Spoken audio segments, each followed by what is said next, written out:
sirni gadaa har'allee ummata keenyaaf barbaachisa. Sirni irreechaa waan nu bareechu, waan addunyaa irratti qabeenya keenya garsiisu. UNESCO illeen recognize gooteeti jirti. At least sirna gadaa recognize godhanii jiranii. Kana at one point akka recognize ta'u shakkiin takka illee hin jirtu.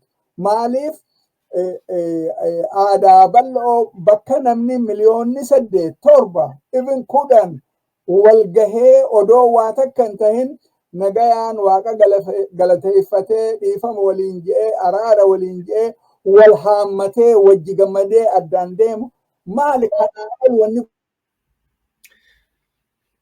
guddaan ni jira obboleessa kiyya. Qabeenya uummata keenyaatiif kun sammuu uummata keenyaa keessa galee ijaaramee jiraachuu qaba. Higireen uummata keenyaa kanarratti rarraati jechuu barbaade. Uummanni walitti dhufuu qaba akka uummatatti. Dhugaadha. Baay'ee dhugaadha. Maaliif bakka jaalalli jiru, bakka dhugaan jiru, nageenyi jira. Bakka nageenyi jiru immoo waaqni jaalata.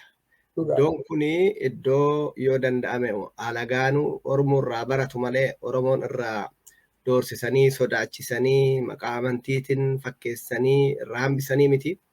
Asirraa amantiin biraatu waan hedduu barachuu danda'a.